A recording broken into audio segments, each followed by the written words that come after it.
As manchetes dos jornais vêm revelando uma triste realidade na Venezuela. Crise econômica, falta de alimento nas prateleiras dos supermercados, grande parte da população em estado de miséria, corrupção generalizada, inflação desenfreada, uma instabilidade política muito grande e uma das maiores crises migratória e humanitária do planeta. Recentemente, a ONU acusou o país de ter cometido crimes contra a humanidade, afirmando também que as pessoas foram presas arbitrariamente. Quando olhamos o índice de liberdade econômica do país, encontramos na Heritage Foundation que a Venezuela tem o terceiro pior indicador mundial. Para tratar desse assunto, o programa Panorama convidou Bruno Musa, economista, professor e empreendedor que viajou recentemente para estudar e conhecer a Venezuela.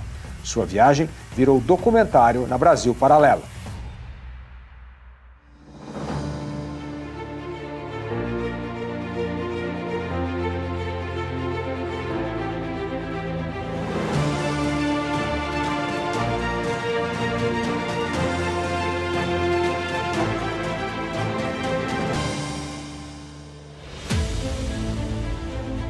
Bruno, seja bem-vindo ao Panorama. Obrigado, Felipe. Prazer estar aqui. Prazer é meu, Bruno. Um minutinho aqui, olha. Antes de começar o nosso programa, eu tenho um recado para você. Em junho deste ano, o Brasil Paralelo vai lançar sua nova produção original, Infiltrados Venezuela. Escutamos muitos relatos sobre esse país. Uns dizem que a Venezuela vive um excesso de democracia. Já o relatório da ONU acusa a Venezuela de crimes contra a humanidade. Mas afinal, o que é a Venezuela? A equipe da Brasil Paralelo viajou até lá, na companhia do Bruno Musa, para poder ver em detalhes o que está acontecendo.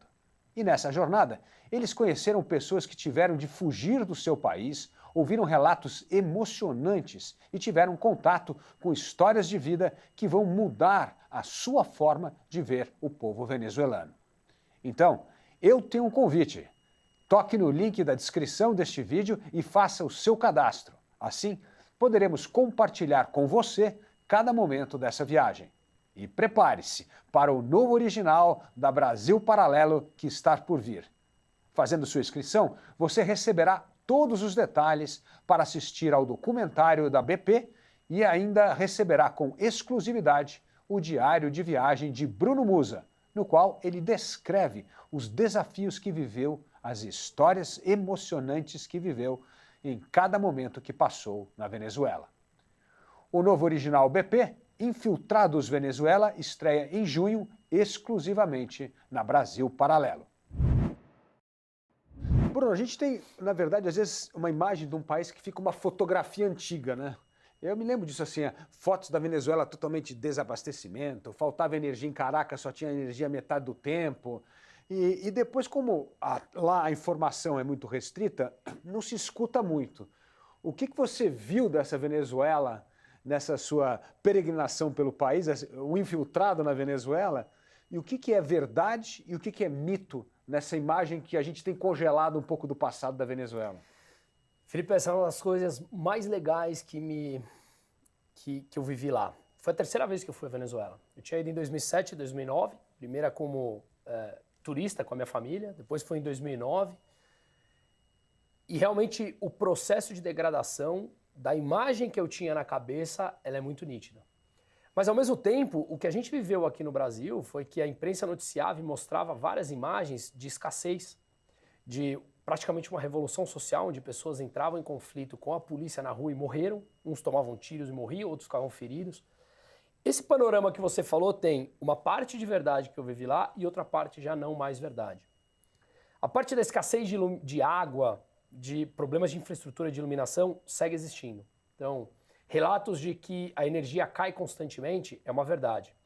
E a gente esteve só em Caracas. Dizem que fora de Caracas, que a gente não foi por questões de perigo, falavam que realmente é controlado por milícias, tráfico organizado e tudo mais. Então a gente foi recomendado não ir, mas em Caracas fomos, desde a favela, lá dentro mesmo, até a parte mais rica. E há relatos sim que a queda de energia continua caindo em Caracas. Fora de Caracas, geral, praticamente quase todos os dias. Em Caracas, cai com certa constância. Mas a água, por exemplo, eu fui em escritórios ou shoppings de mais luxo que eu lavei a mão no balde. E você dá descarga jogando o balde na água. Então, que é uma constante realmente, que normalmente você tem água de 2 a 3 dias por semana em Caracas e o resto falta. As pessoas com mais capacidade financeira mandam cavar um fosso do lado da tua casa para ter o abastecimento e não ter esse problema de infraestrutura básica. Voltou a ter o velho poço em casa. Voltou a ter o velho poço em casa, né? Por outro lado, a escassez que durou de 2014 a 2018 acabou. Então o governo, ele dolarizou a economia não oficialmente, a economia está dolarizada, oficialmente ainda é o Bolívar, mas isso segurou um pouco da inflação, e ele acabou com a imposição de preço-teto. A gente sabe que a imposição de preço-teto leva a escassez, que leva a uma inflação que chegou a brutal. Então, realmente, as prateleiras eram escassas. Eu tenho uma amiga que morou 9 anos no Brasil e mora lá, ela é venezuelana, e ela me falou, por exemplo, relatos de ela como mulher, que as mulheres podiam comprar absorvente baseado no número final do teu documento. Então, como se o RG termina em 7, você pode ir terça-feira. E que, obviamente, tinham filas e filas de mulheres que dormiam na porta dos estabelecimentos, porque quando chegava também tinha escassez disso. Então a escassez era brutal. Com a dolarização e o fim da imposição de preço-teto, acabou. Hoje, é o que eu sempre brinco. Venezuela é mais parecido com Cuba ou com o Brasil? E muita gente fala Cuba. A Venezuela é idêntica ao Brasil, com um nível de pobreza muito maior e uma restrição política ainda maior, mas você tem bolhas de capitalismo que estão realmente trazendo dinheiro de volta, dólares. Então, marcas de grife voltaram, restaurantes internacionais que eu frequentei com filas de espera e tive que fazer reserva. A loja da Ferrari, que ficou popular aí dentro do documentário. Enfim, você tem hoje por volta de 4% da população, por volta de 4 milhões de pessoas no horizonte de 27 milhões de venezuelanos, entre A e B. Nossa. Em percentual, é mais do que a camada brasileira de consumo. Agora, Bruno, você é um economista e é interessante quando há esse caos, como a economia se reorganiza, como você acabou de falar. A economia se reorganiza a despeito do governo, né? E você mostra que a Venezuela, a economia parece que está voltando a funcionar novamente, né? Explica um pouco melhor como é a atividade econômica num país que está politicamente desestruturado no sentido de colocar regras, fazer a lei valer. Como é que é essa lei de mercado onde a lei do país não vale? Isso é muito legal, Felipe, porque são vários choques que eu tive. O primeiro a gente chegou no hotel no primeiro dia, e aí era noite, a gente estava no hotel legal, e eu fui para a academia do hotel. Cheguei lá na academia do hotel, sabe quando te dá um certo choque? Eu olhei em volta e falei, a vida tá rolando normal. Uhum. As pessoas entram, eu vi a namorada entrando, cumprimentando o namorado, a outra com o personal. Claro que eu estava ali numa bolha, mas o Brasil também. Lógico. Aí eu olhei e falei, a vida acontece. A gente do lado de fora, quando só é impactado com as notícias que chegam, a gente acha que não tem vida. O ser humano tem uma alta capacidade de adaptação e a gente se adapta. É impressionante. Né? Então a economia rola, com as suas particularidades, com a sua pobreza, com o problema de infraestrutura. E uma das grandes respostas que eu tive das pessoas lá é, como você consegue chegar em casa no final do dia e ter dinheiro ali? Mágica. Era a resposta que eu recebia. Mas acontece. De alguma forma, acontece. Realmente, a vida não é fácil. O grau de pobreza, 92% da população está abaixo da linha da pobreza. É muita coisa. Mas o nível de autoritarismo é muito grande. O salário mínimo dolarizando está na casa dos $7, o salário médio está na casa dos $200 e uma cesta básica custa $400. Nossa. A opção tem, mas poucas pessoas têm acesso a ela. Então, a organização é muito difícil, é muito pobre, a economia que mais vive é a economia informal. A economia informal virou mercado. Virou mercado. Igual quando eu fui para Cuba em novembro, eu falei, o que tem de capitalismo em Cuba é o mercado negro. Que ali são trocas voluntárias entre as partes. Na Venezuela, não. Você tem essas bolhas de capitalismo. Então, um dos entrevistados é um economista, o dono de uma empresa que chama Data Analysis lá, e ele me trouxe muitos dados. Eu fui na casa dele e ele nos trouxe muitos dados. Um dado interessante. Estima-se que tem 480 bilhões de dólares de venezuelano nos Estados Unidos. Isso não significa que o cara seja corrupto. O cara pode ter ganhado dinheiro nos anos 90 e tudo mais. Esse dinheiro começa a ser repatriado porque o governo Biden começa a impor restrições aos dólares de venezuelano lá fora, com medo de que teu dinheiro fique congelado lá. E uma economia que não mais tem imposição de preço-teto, muita gente está levando dinheiro de volta. Como o sistema bancário é praticamente nulo, porque você teria que transformar em Bolívar e ninguém quer Bolívar, você tem boom de construção, você tem boom de restaurantes. Então você começa a ver bolhas. E o governo faz vistas grossas também para isso. Totalmente. E deixa acontecer. Ele precisa, ele chegou no fundo do poço. Então o ponto que as pessoas lá falam era, a gente atingiu o fundo do poço, o país estava entrando numa revolução social, rebelião social, e o governo precisa desses dólares. Então hoje não mudou a lei. Se ele chegar na tua empresa e você não estiver impondo o preço-teto, ele tem autonomia para te fechar. Mas ele não faz mais isso, ele precisa disso. O Maduro tomou um susto, então, com aquela ameaça de golpe. Quando o negócio começou a ficar feio, ele tomou um susto e falou assim, pô, preciso cair na real. E a real é não atrapalhar muito a economia para a economia voltar a gerar emprego e resolver parte desse problema social? Dizem que sim. E dizem que... Mas o susto não chegou a impactar ele ter medo de perder o poder. Mas isso escalar para alguma coisa, seja internacional, ou as pessoas realmente, a fome passar a ser maior do que o medo de morrer, e aquilo realmente explodir num caldeirão. Quando você permite que essas pessoas possam minimamente voltar a comer, mesmo que de má qualidade, quando ele obriga que a volta que o dia da pessoa seja focado em voltar a fazer mágica para levar dinheiro para os filhos, a cabeça dele já não está mais voltada para ir para a rua para enfrentar a polícia. Ele está de volta a preciso arrumar emprego, preciso me virar. E aí você dispersa essa população como um todo. Então, dizem que sim, que foi o fundo do poço. Foi isso. O Bruno, o que mais te chamou a atenção na Venezuela, que te surpreendeu dessa vez? E depois o que mais te emocionou, o que mais te tocou? Um toque muito forte, começo por essa parte da pergunta. Eu tenho uma filha de 2 anos, até inclusive ela aparece lá no começo, que foi quando eu estava saindo de casa, me despedindo dela. Ela me deu assim um giz de cera para eu... Papai, leva, né? Ela não entende que eu estava saindo e ia viajar. Papai, leva, tá? Eu coloquei no bolso esse giz de cera que ela me deu, como se ela falando, na volta você me devolve e a gente tá junto de novo, né? E um dos dias a gente foi em Petare, que é a maior favela da América Latina, que tem 1 milhão de habitantes. São 3,5 vezes a extensão territorial da Rocinha. Nossa. Então, que se não me engano é a maior favela do Brasil, né? Não me engano. Então, Petare é gigantesca. Aliás, Caracas a grande parte é tomado por favelas. E a gente estava no alto, literalmente, quem viu vai ver no documentário, literalmente, a última casa do morro. Tinha uma rachadura no meio e a prefeitura tinha mandado essa família, que tinha 4 filhos, o marido e a mulher, a sair de lá. Eles ficaram 4 dias na rua e voltaram para casa, mesmo com o perigo, porque não tinham para onde ir. Casa de 12 metros quadrados que moram 6 pessoas. Mas isso existe no Brasil, né? Bom, eu entrei na casa e vi uma criancinha do tamanho da minha filha pulando na cama e chamando pelo pai, brincando, em tom de brincadeira. E aquilo me deu um choque muito grande, porque eu falei assim, ela está completamente alienada do que está acontecendo à volta dela, que essa casa pode cair. E eu, nesse instante, eu saí de casa e me emocionei lembrando da minha filha. Né, falando. E aquilo me emocionou muito, Felipe, porque me deu um choque de falar assim, pessoas fazem isso por poder. É isso mesmo. Eles se vendem em prol do social, do tal bem coletivo que não existe, por uma tomada de poder. Ela está pouco se importando com criança de 2 anos que não come há 2 dias. O que é trágico em todos os movimentos totalitários, né, é que você vê a pessoa com uma abstração. Você não vê mais o ser humano. Não, você desumaniza. Você desumaniza. Exato. E o desumanizar é o único jeito que você consegue ser tão cruel e usar tanto poder para poder intimidar as pessoas. Técnica de guerra, né? Técnica de guerra. Desumanizar para você Isso literalmente ter aconteceu, justificativa né? para matar as pessoas. Todos os regimes totalitários seguem essa mesma lógica. Exato. Né? E isso é impressionante mesmo, né? Me chocou muito. Nossa, Veio a minha filha com aquela, eu peguei a criança no colo e aquilo foi muito forte para mim, aquele momento. Aquilo foi muito, impactou demais isso. E o que mais te surpreendeu?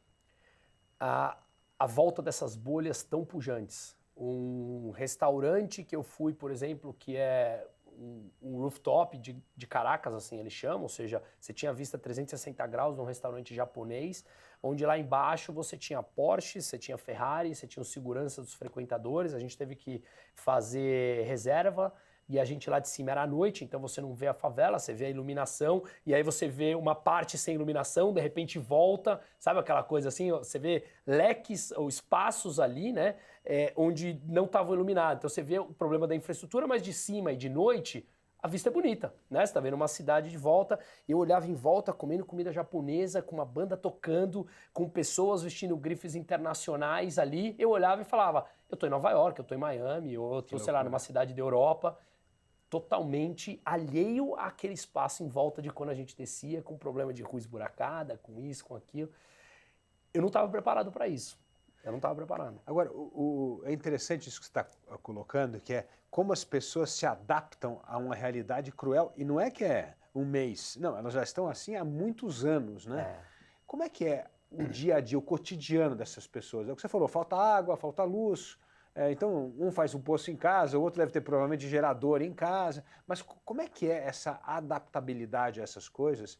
E outra coisa, se você teve a oportunidade de ver serviços públicos, como saúde, hospitais, ou educação, escolas, como é que você vê essa capacidade de adaptar e esses serviços públicos se ainda funcionam ou não? Adaptação, vou te dar uma frase que me marcou muito lá que me falaram, e até falaram para, no geral, a América Latina ficar atenta. Aqui na Venezuela, a gente achava, ou lá na Venezuela, eles não achavam que a Venezuela passaria por aquilo. A Venezuela não vai em direção a Cuba nunca, né? A gente nunca acha que vai acontecer com a gente. Aí ele falou assim, no dia a dia as mudanças são praticamente imperceptíveis. Quando eu olho 10 anos para trás, tudo mudou. Isso me impactou. Entendi. E nesse dia que eu volto, nesse dia que eu estava na academia, eu sou de conversar com as pessoas. E eu conversei com um cara e ali, como eu falo, eu estava numa bolha, né? E nessa bolha eu perguntei isso pro cara. Eu falei, o que você faz? Ah, ele tem uma empresa de buffet de festas, de alimentação. Eu falei, como é o dia a dia? Ele falou assim, normal. Eu atendo a minha bolha, como é no Brasil. Eu simplesmente não posso ficar falando mal do governo, não posso isso, e a vida segue. Esse cara teve esse nível de adaptação. Os 92% que são pobres, eles vieram empobrecendo ao longo do tempo, porque você conhece bem, pô, você foi candidato a presidente, você sabe muito bem, muito melhor do que eu. O nível de deterioração, ele não é do dia para a noite. Ele é um processo gradativo que vai acontecendo. Que chegou no fundo do poço com a escassez brutal que teve até 2018. Essas pessoas vão se adaptando aos poucos, né? Só que, claro, uma coisa responde. Eu não achei uma pessoa que apoie qualquer presidente da América do Sul hoje, que fale bem lá, muito menos o regime do Maduro. Ou seja, as pessoas perceberam ao longo do tempo, com essa mudança gradativa, com a fome aparecendo aos poucos, que o resultado é trágico.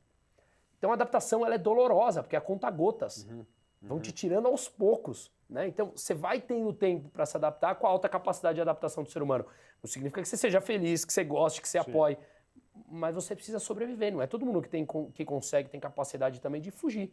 Já são 7,5 milhões de venezuelanos que foram embora, de 35 milhões, é 20% da população.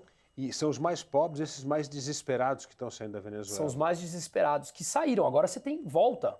A gente, por exemplo, pegou, não tem Uber lá, mas tem um aplicativo que, esqueci o nome, como é que chama, um aplicativo local, que funciona igualzinho a aplicativo de motorista aqui, que todos eles que eu peguei, a gente saía à noite para jantar, pegava, todos eles tinham morado fora e voltaram. Com essa nova abertura, que ele chama, mini abertura, vai. Eles voltaram, porque ele falou, pô, a vida do imigrante também sem qualificação é difícil. Então o cara vai para Colômbia, vai para o Equador, vai para o Brasil, ele falava, pô, eu trabalhava o dia inteiro, o que sobrava de dinheiro eu mandava para minha família que ficou na Venezuela. Agora com essa liberdade mínima que o governo está dando, o que eu ganhava lá, eu ganho aqui, só que eu estou do lado das minhas filhas. Então eu voltei. Então você começa a ver uma classe voltando. Entendi. Por pior que esteja, entendeu? E como é que é o serviço público, essa história de, pô, se você ficar doente na Venezuela, o que acontece? Você consegue ter um atendimento no hospital, não consegue? Se o teu filho vai à escola, como é que funciona? Essa minha amiga que eu falei que morou no Rio 9 anos e mora lá, ela é venezuelana, ela é biomédica. Então ela levou a gente em alguns lugares para ver. Não tem insumo básico. Você vai no hospital, você precisa levar esparadrapo. Não tem. Absolutamente não tem. Então já te responde que o serviço é catastrófico, não existe. Depois que todo mundo que é funcionário público tem um nível de salário que gira na casa dos $30.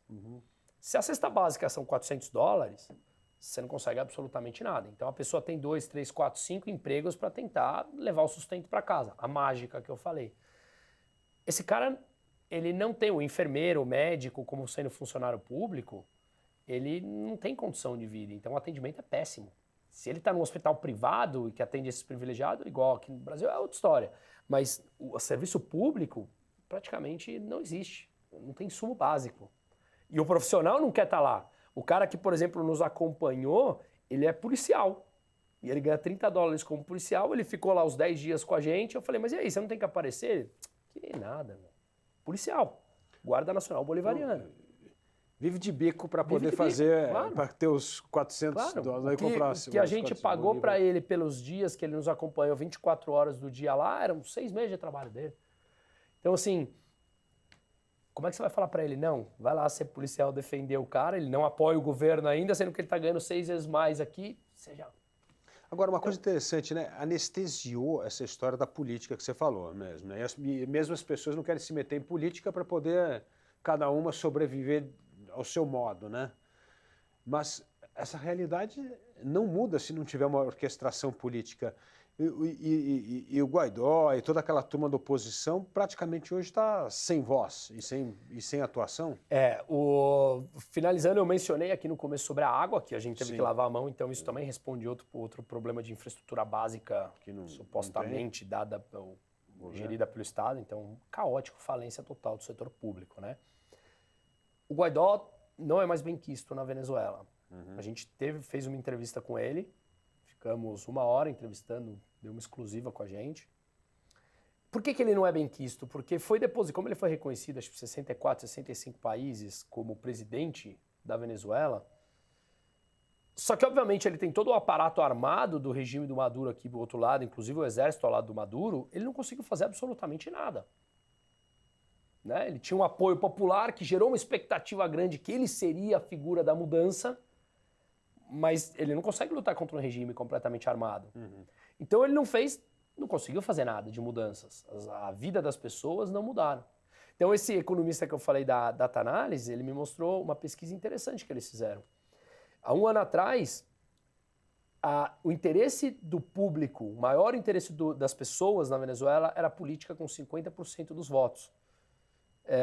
Caiu para 6% para 14º interesse hoje, porque as pessoas se resignaram, perceberam que não tem essa mudança. E estão tocando a vida, né? Se dá para tocar a vida de alguma forma, exato. Né? E depois que eu voltei, que nós voltamos da Venezuela, agora, acho que faz 1 mês, o Guaidó não está mais na Venezuela. Ele atravessou a fronteira a pé da Colômbia, o governo do Gustavo Petros mandou ele para os Estados Unidos, ele não podia sair da Venezuela, ele estava proibido pelo regime do Maduro, ele saiu e aí agora ele está nos Estados Unidos. A oposição, eu estava vendo ontem a pesquisa que saiu, são vários opositores correndo contra o regime de Maduro. Assim, a expectativa da população em realmente que o Maduro vai sair hoje é 0. O Bruno, conta um pouco, você também esteve em Cuba. Quando você compara Cuba e Venezuela, são realidades muito distintas? Totalmente. Totalmente. A Venezuela é o Brasil, com um nível de empobrecimento maior, com um nível de serviço público muito pior, com uma corrupção muito mais aberta. Posso contar aqui depois um que dá para conhecer, que vai estar lá no documentário, mas como é o posto de gasolina, se quiser eu volto nisso antes de te responder, mas é uma corrupção a céu aberto, descarada, não assim, no Brasil, o Brasil é corrupto, claro que é, mas você ainda percebe um jeitinho ou outro. Lá é aberto na rua e não tem quem lute contra isso, né, de milícias e da própria polícia estatal. Mas você tem ali essa bolha, como eu falei, de um percentual da população, inclusive com poder de consumo maior do que o Brasil, né? Cuba não existe nada de capitalismo sem ser o mercado negro. Nada. Cuba não tem quase iluminação à noite. Cuba eu fiquei... tem uma praia que chama Varadeiro, que é 2 horas de Havana. A gente ficou no Iberestar, que é um hotel ao redor do mundo 5 estrelas, espanhol. Escassez de comida e rodízio de salsicha para os hóspedes. Problema de escassez de água. Garçonete do restaurante te pedindo comida e eu dava para ela por debaixo do prato. E eu tenho tudo isso documentado. Por debaixo da mesa. Eu escondia porque ela não podia levar. O regime socialista que tanto pensa nos pobres não permite que você dê comida para aqueles que estão falando que estão com fome. Que loucura.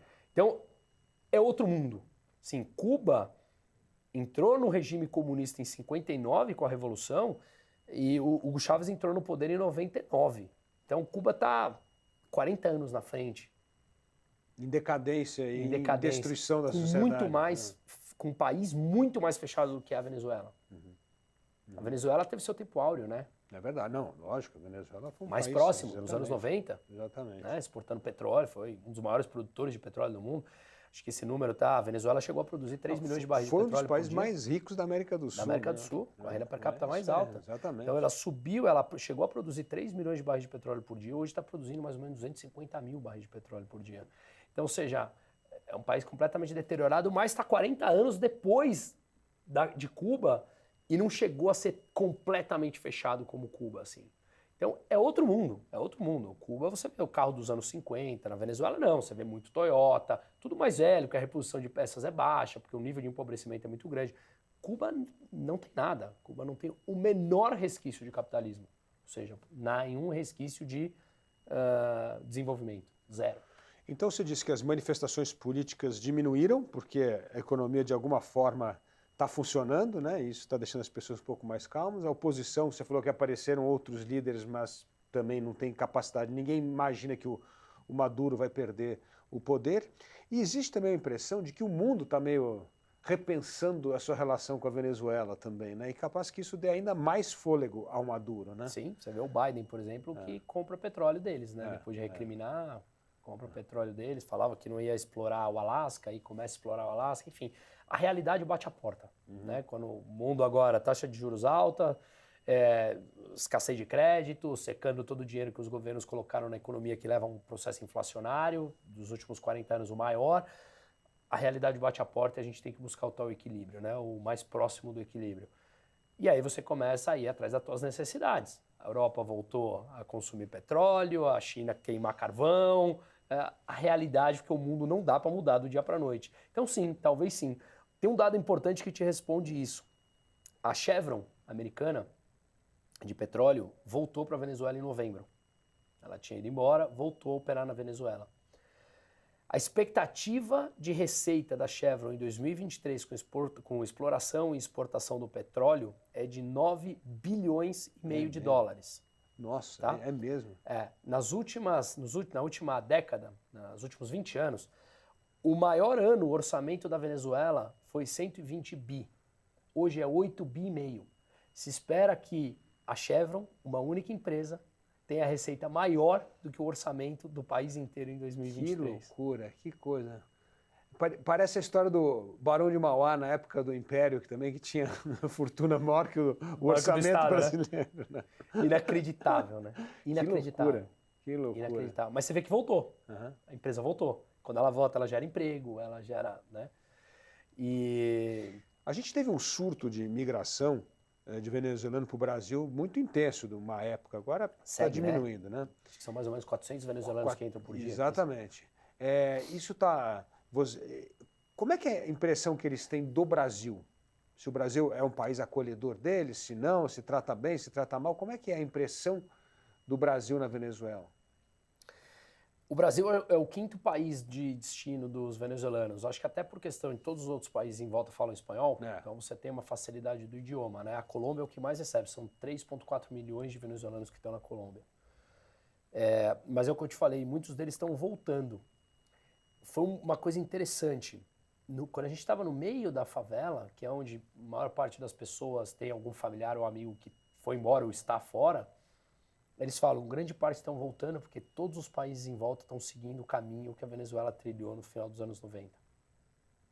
Então, para eu estar no meu país ou em outros que segue essa trajetória, palavras dele, não sou eu falando, eu prefiro estar no meu país. Quando agora começou a ter um mínimo resquício.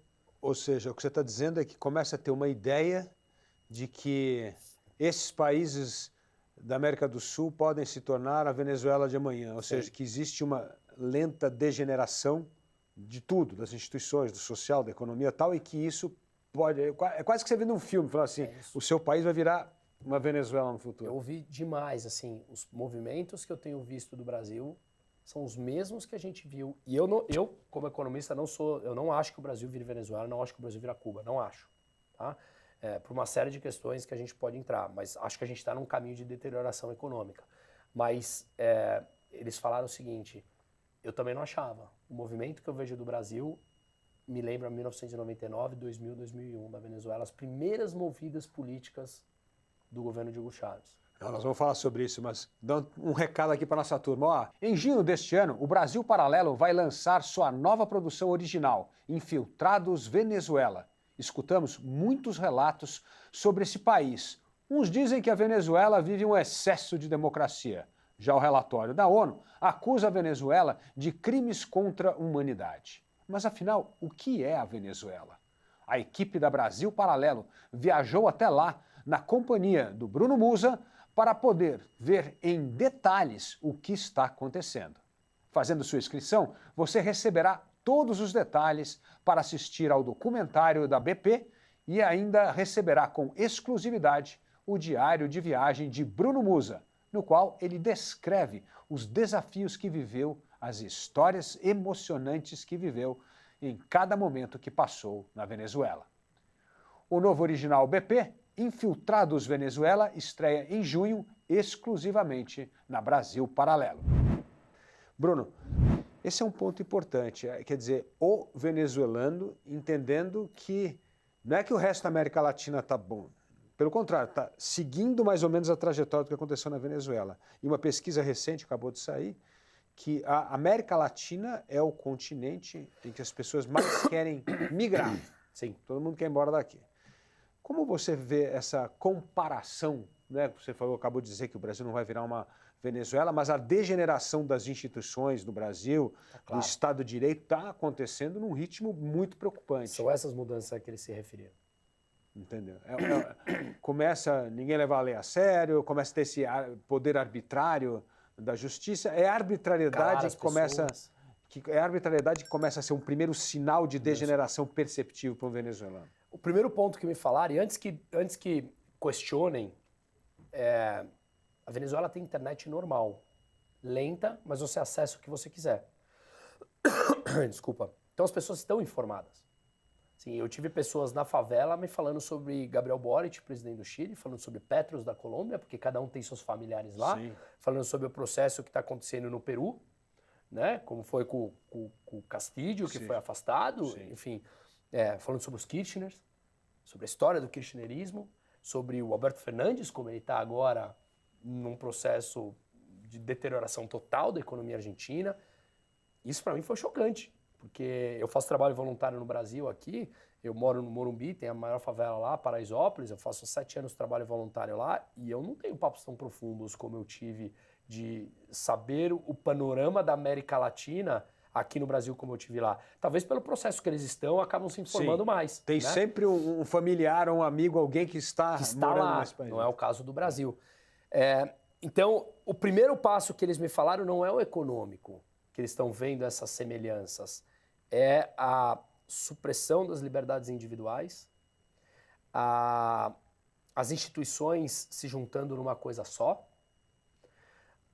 a vontade do povo expressa nas urnas, ela passa a não ser representativa quando, de repente, uma voz monocrática tem mais poder do que um legislativo votado pelo povo. Falou, foi isso que aconteceu aqui. Só que, claro, lá começou em 99. Era um mundo em que a informação não corria. A gente acreditava só o que a gente recebia no jornal. Né? Não se discutia tão amplamente como hoje. Você anda num metrô em São Paulo, você vê as pessoas discutindo o nome de juízes do Supremo, nomes de congressistas, processos. Muitas vezes é rasa a discussão, mas começou. A gente não existia isso há poucos anos atrás. Em 99 não tinha internet. Então, eu acho muito diferente esse processo. Eu vejo hoje uma população no Brasil muito mais forte e opositora, sabendo discutir mais profundamente, do que no final dos anos 90, quando os países da América do Sul tinham saído há pouco tempo de regimes militares, né, há 20 anos ou 15 anos de alguns outros países, e que eles estavam clamando por uma esquerda que salvaria eles de um... Era um outro mundo. Hoje o mundo é diferente. É verdade. Não, essa degeneração vem acontecendo, como você sabe, há muito tempo. Há 40 anos a economia brasileira não cresce. E nos últimos 20 é um desastre. Exato. E dos últimos 20 o PT governou 16. Então não dá para dizer que a culpa só é do governo Bolsonaro. Esquece. Nada. Esquece isso. Tem 20 anos de mandato deles e a economia vem degenerando uma estagnação econômica gigantesca. Então você, como um jovem economista que tem uma filha de 2 anos... Eu tô com 41 já, hein? Então, uma branca aqui. 41 você nasceu, cresceu no Brasil que não cresce e teve que ralar para se virar profissionalmente. Mas hoje, você que é pai de uma menina de 2 anos, como é que você vê o futuro do Brasil? Você ainda vai dobrar sua aposta no Brasil? Ou você começa a ver essa venezuelização do Brasil e isso começa a te dar frio na barriga? Posso te responder dando um dado triste que eu sinto comigo? No final dos anos 90, 96, 97, eu fui morar nos Estados Unidos com meus pais. Ficamos 1 ano e a gente ia ficar mais 1 ano, só que a gente tinha um acordo que se um de nós quiséssemos voltar ao Brasil, a gente voltaria. E eu foi o que quis voltar. Estava com 15, 16 anos, aquela fase de mais difícil, eu quis voltar. 2005 e 2006 eu fui fazer pós na Espanha. Minha mãe nasceu na Espanha. Hoje eu sempre tive uma relação intrínseca com a Espanha, idioma em casa, tal. Eu dou aula numa pós na Espanha. Então eu fiquei 2 anos lá e quis voltar. 2018 até 2020 eu casei, fui morar na Espanha com a minha mulher, trabalhava à distância, vinha a cada 3 meses para o Brasil. Voltamos. Eu sempre senti a minha raiz aqui. Eu sempre voltei feliz para o Brasil. Eu tenho o costume de viajar bastante no ano e eu não tenho mais vontade de voltar para o Brasil. Quando eu pouso aqui, o meu coração fala, eu não queria estar aqui. E eu falo isso com uma profunda tristeza. Porque eu sou enraizado nisso. Em idiomas, em costumes, em valores. Eu tenho esse lado conservador meu. Eu falo com profunda tristeza no meu coração. Eu não tenho vontade mais de estar aqui. Porque ele não representa mais os valores pelos quais meus pais me passaram dentro de casa, de moralidade, de ética. É um país em que parece que está aprovado fazer o que você quiser e tudo, e deixa de lado a ética, e tudo bem. Talvez passar da barreira dos 40 ou mais a paternidade me mudou. Hoje eu olho minha filha e eu falo, como economista eu olho as coisas e eu falo risco-retorno, né? Você vai investir em ação, quanto você pode ganhar e quanto você pode perder. Qual é o custo que está me fazendo morar no Brasil hoje, o retorno que pode me ter frente ao o futuro que está na minha filha? Eu não quero ir embora. Eu poderia, eu tenho nacionalidade, eu tenho residência, eu tenho uma vida lá na Espanha, mas eu querer pegar minha malinha e ir embora, eu nunca quis e não quero. Mas eu olho com profunda tristeza o que está acontecendo no Brasil. E Bruno, como lidar com essa tristeza? Como é que ser um cidadão ativo para tentar mudar essa realidade? Eu comecei há 3 anos a ser muito ativo em rede social, e isso me abriu portas em universidade. Hoje eu dou aula numa faculdade aqui na Link School of Business aqui no Brasil. Ali, cada semestre são 100 novos jovens que entram. Eu dou aula para o primeiro semestre de macro e microeconomia. Eu faço trabalho voluntário, que eu explico de educação financeira em comunidades carentes. Eu não aceito me autocensurar com medo do tal cancelamento de hoje. Se eu acredito numa posição e eu tenho dados, fatos e números, e não simplesmente ser um rebelde sem causa, mas dados, fatos e números para me amparar na causa que eu defendo, eu vou embora. Então eu acho que a gente está vivendo uma época em que, com tal medo do cancelamento, as pessoas se permitem autocensurar e não expõem a sua própria verdade. E aí, a ideia de uma maioria é calada por uma minoria mais barulhenta. Então eu acho que a gente não tem outro espaço, como a gente estava falando, não tem outro caminho, a não ser como a gente estava falando antes aqui no começo, ocupar espaços intelectualmente, e isso passa por educação e passa por uma classe, de repente, intelectual mais ativa. E eu acho que tem que ser por isso, e esse é o ponto que eu falo. Por mais que meu coração fale, eu falo, eu não me permito ir embora agora, porque é como se você tivesse assumido uma obrigação ali de ajudar a pessoa ao teu lado, sabe? Bom, nós estamos passando uma fase muito difícil no Brasil, né? Um governo desastroso, né? Mas eu sinto que ainda falta união da sociedade civil, do mercado, do Congresso, dos partidos, em torno de uma agenda mínima, o que eu chamo do mínimo denominador comum, para que nós possamos fazer um contrapeso ao que está sendo proposto, que no fundo é o que você está dizendo da Venezuela, é uma degeneração em tudo. Degeneração em relação a uma visão da privatização, degeneração em relação à política social, é um desastre total. Então, o que você vê como uma pessoa que tem essa visão, eu digo holística, porque vive em várias realidades, o que nós podemos fazer para mobilizar a sociedade civil, para criar essa conscientização de que nós temos de agir para evitar essa degeneração do país? Felipe, isso é um baita ponto, na minha opinião. Vou te dar com outro exemplo e te responder isso. Até semana passada, eu tirei 10 dias de férias e fui eu, minha mulher e minha filha Fomos para Miami. Ficamos 10 dias lá em Miami. Eu estava num restaurante e uma garçonete colombiana, super gente boa, que está há 2 anos nos Estados Unidos, me falou o seguinte, a gente estava conversando sobre se ela gostava, ela tinha morado em outros estados onde não tinha mais latino, lá no norte, perto do Canadá, e agora ela estava na Flórida, onde tem muito latino. Aí eu falei, pô, que legal, pelo menos você está mais próximo da tua cultura. Aí ela falou, tem o ponto bom e tem o ponto ruim. Aí eu falei, porra, por que do ponto ruim?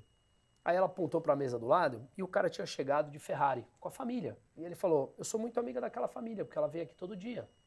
Algumas vezes termina o meu turno e a gente sai e vai tomar um café junto. Não importa que ele chega de Ferrari e eu chego com um carro mais velho, ou eu chego de ônibus, não importa. Aqui é tudo muito mais aberto. Você simplesmente é uma pessoa mais rica por mérito teu, porque você trabalhou, mereceu fazer isso e ganhou dinheiro. Na América Latina, isso me marcou, que ela falou, na América Latina a gente está sempre preparado e fechado porque alguém vai tomar algo da gente. Se não é tomar, roubar aqui o teu relógio, é com um jeitinho eu quero levar vantagem sobre você de alguma maneira. Então a gente cria uma casca e a gente se fecha na nossa própria realidade. Né? E eu acho, e eu falo muito com pessoas também que postam muito em rede social, tal, influencer de hoje, eu falo que tem muito ego no Brasil. Talvez por a gente se fechar na nossa realidade, tem um ego muito grande. Fica no seu mundinho. Fica no seu mundinho. No Brasil é bonito você chegar de Ferrari ou de Porsche e parar na frente do restaurante. Enquanto outros param em todos os lugares, lá não, lá você tem que parar ali para mostrar que você está com o carro bacana, ou porque você tem medo de parar em outro lugar e que vão te tomar. Você vai andar a pé de um lugar para o outro e vão te roubar. O cara chegou de Ferrari, eu vou pegar ele. A gente cria um ser humano mais fechado, mais medroso, né? Com mais proteção em você mesmo. E eu acho que a gente precisa, pelo menos, juntar os nossos interesses e baixar um pouco do nosso ego. Falar, gente, tudo bem, você pensa, nós estamos no mesmo lado. Claro que a gente vai ter particularidades diferentes, mas o que é o macro importante que a gente precisa mudar? Vamos pensar junto, vamos caminhar junto. Se não caminha cada um para um lado, um para o outro, e a gente já consegue andar. Eu acho que a gente precisa pautar os pontos importantes que nós temos em comum, deixar as pequenas diferenças de lado e olhar o macro e saber deixar o ego de lado. Que no fundo, né, é a grande visão liberal, né, que nós precisamos cooperar mais, o ser humano coopera muito mais e não ter um individualismo exacerbado que não leva a nada, né? Lógico, leva essa cooperação voluntária. Exatamente, né? Agora, isso está cada vez mais difícil num país polarizado, né, num país radicalizado e que é fomentado, inclusive, pelo próprio presidente, né? Parece que é o jeito que ele justifica a razão dele existir, né? Como quebrar isso e restabelecer o que eu chamo os pilares da civilização, que é a tolerância, o respeito e a civilidade? Eu não vejo outro caminho senão a educação. Não vejo outro caminho. A educação desde o básico, sabe? Respeitar o pedestre, atravessar a rua. Educação não só formal, mas educação também né, de casa. Principalmente, talvez, viu? Principalmente a de casa. Respeitar o próximo, respeitar as particularidades de cada um, entender que cada um pensa diferente, respeitar o pedestre, que coloca o pé na rua e ele tem preferência para passar, sabe? Isso é educação, e educação demora gerações. Mas o ser humano, na sua natureza, ele é curto-prazista. E só uma educação permite que o ser humano perceba que o resultado só aparece no longo prazo. Pô, se uma pessoa obesa que pesa 200 quilos quer entrar numa vida saudável e pesar 70, não vai ser do dia para a noite. É um processo. O casamento, nós somos casados, o casamento se constrói de longo prazo, não é do dia para a noite. Não é fácil casar. Né? Você tem seus problemas, como todos. É uma construção de longo prazo. Uma amizade, você vira melhor amigo da... Minha filha fala cada dia que tem um melhor amigo, ela tem 2 anos. Melhores amigos de verdade se constroem ao longo de uma vida. Uma empresa se constrói com longo prazo. E você só entende que a mentalidade de desenvolvimento de longo prazo quando você tem educação. Senão é naturalmente mais fácil você acreditar em mentiras populistas que vai te dar dinheiro do dia para a noite, que vai te dar isso, que vai te dar aquilo, quando isso acarreta problemas maiores lá na frente, que quem paga são justamente aqueles que acreditam nos problemas sugerido pelo populismo. Não vejo outro caminho, Felipe. É verdade. Agora, Bruno, eu sou otimista no certo sentido que eu vejo uma mudança de mentalidade muito grande nas jovens gerações, né? Claro. Eles têm foco em propósito, têm uma consciência pública maior, têm um ativismo cívico maior, às vezes não são das melhores questões, mas o importante é que estão participando da arena pública. Você acha que esse DNA dos jovens de hoje, que vão ser os gerentes daqui a 5, 6 anos e vão ser os diretores e presidentes de empresas daqui a 10, Você acha que essa geração tem capacidade de mudar o Brasil, e inclusive mudar o que eu digo que a pior geração da história do Brasil é a minha, então eu admito isso, porque eu digo que a geração dos 50, 60 anos deu as costas para o mundo público, para a política, voltou-se para o mundo privado, e é por isso que a política está numa situação lamentável, que não tem nenhum grande líder entre 50 e 60 anos hoje no Brasil, porque é o vácuo que se deixou. Mas você acredita nessa mudança de mentalidade, num resgate de certos valores, que isso pode fazer a diferença no Brasil no médio prazo? Sim e não. Sim, eu acredito que sim, há um amadurecimento da sociedade discutindo pautas que antes não se discutiam.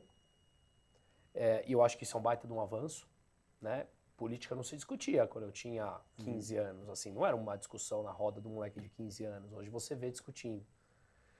Mas ao mesmo tempo essa geração, eu vejo uma geração com bastante preocupação, onde ela quer muitos direitos e não quer obrigações.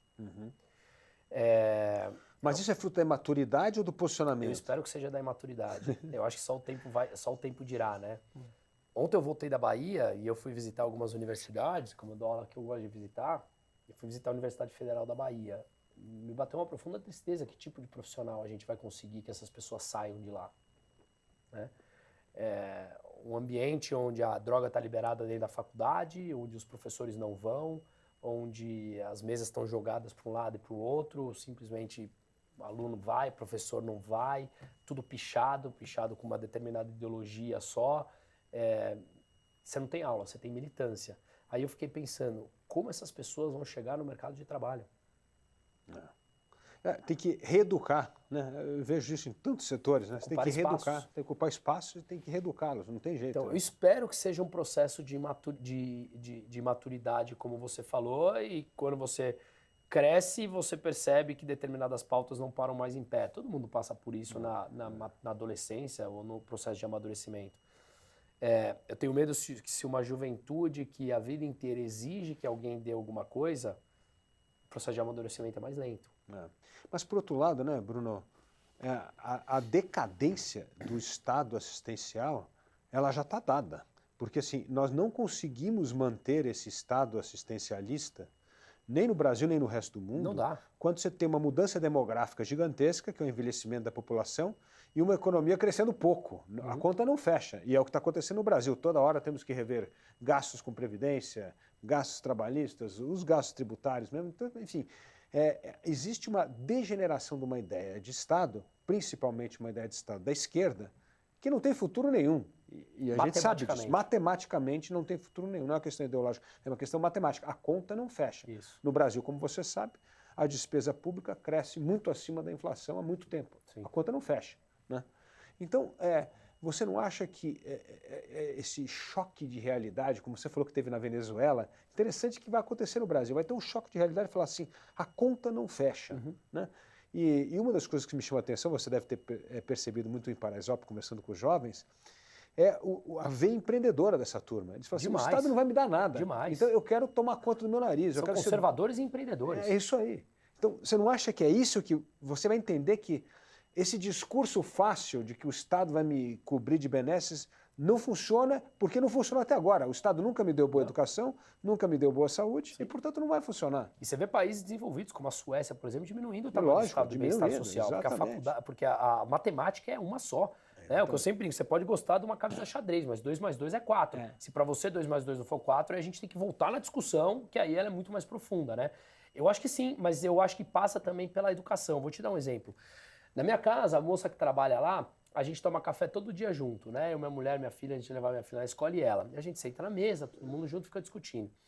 E eu comecei um dia a explicar para ela. Eu falei, você sabe por que você ganha X e cai na tua conta X menos 1%, um percentual X? Y? Não. Você sabe para onde vai esse dinheiro? Não. Você já se preocupou com isso? Não. Então, senta aqui, eu peguei um papel, vou te explicar. O INSS é isso. Teu dinheiro vai para lá. Alguém diz que está gerindo o teu dinheiro. O teu não sei o que é isso. Aí eu falei assim, olha, você me custa por volta de 80% a mais do que cai no teu bolso. Você não gostaria de ganhar 40% a mais? Eu saio ganhando e você sai ganhando? Expliquei o que era o INSS, o que era FGTS, como é que rendia o FGTS, tal. Tive que passar por juros e tal, por cima. Pô, Bruno, ninguém nunca tinha me explicado assim. Claro que eu prefiro ganhar 40% a mais. Falei, eu também. Ela, então vamos? Eu falei, não. Por quê? Porque tem um sujeito lá em cima que fala que a gente não pode acordar voluntariamente entre as partes sendo melhor para mim e melhor para você. Aí eu falei assim, e aquele teu dinheiro que está sendo supostamente gerido para teu INSS, para tua saúde, para o INSS, é o mesmo que eu, Bruno, te pago um seguro-saúde privado porque eu gosto de você e não quero deixar você à mercê do SUS. Imagina se aquele dinheiro que você é descontado de você, você tivesse autonomia sobre ele. Porque aquele dinheiro, convenhamos, o SUS para mim é uma, como é que chama? É um esquema Ponzi, né? É o maior esquema. Daqui 50 anos de pirâmide, daqui 50 anos, se alguém chega, como aconteceu na Venezuela, e fala, teu dinheiro da aposentadoria acabou, você vai brigar com quem? Estou dizendo que vai acontecer isso aqui, mas nós estamos à mercê disso, né? Então, meu ponto é, falta explicação. E aí eu acho que quando as pessoas percebem, ou quando esse empreendedor em Paraisópolis percebe que é mais legal ganhar fruto do trabalho dele do que com o Estado que não fecha a conta, a mudança vem. Eu estou otimista com você em relação a isso. Eu acho que essa é a grande mudança transformadora. Eu acho. É um choque de realidade ver a falência de um Estado assistencialista. Sim. E a vontade de você tomar conta do seu próprio destino, claro, de empreender, fazer e virar. Acho que esse é o Brasil. Porque eu acho que tem um ponto, Felipe, você com certeza já pensou nisso, os políticos entram e falam assim, olha, o Estado somos nós, né? Você coloca, você se envolve você sendo o Estado. Então, quando atacam o Estado, você se sente atacado porque te falaram que você faz parte daquilo. Quando eles perceberem que a falência do Estado, ou quando eles clamam por mais dinheiro ou mais assistencialismo, quem paga as consequências com a inflação são eles mesmos. Essa virada de chave, na minha opinião, acontece, mas ela é um processo gradativo de educação. É isso. Bruno, que grande prazer esse bate-papo com você aqui no Panorama, muito legal. E esperamos, vamos lutar para resgatar o que há de melhor no nosso país e evitar essa degeneração ou essa venezuelização do país, que seria muito ruim para nós deixarmos como legado para os nossos filhos e netos um país muito pior do que nós herdamos, né? Lógico, eu estou contigo. Nesse lado eu acho que tem solução, né? Não precisa esperar chegar no fundo do poço como chegou a Venezuela, como chegou a Argentina agora. Não precisa esperar chegar nisso. A gente consegue mudar, tem pessoas para isso. Mas precisamos escolher melhor e votar melhor. Isso sem dúvida nenhuma. Isso aí. Sem dúvida nenhuma. Obrigado, Felipe. Obrigado, Bruno. E obrigado você que nos acompanhou aqui no Panorama. Eu te espero na próxima terça-feira, às 20 horas, para mais um episódio de Panorama. Até lá.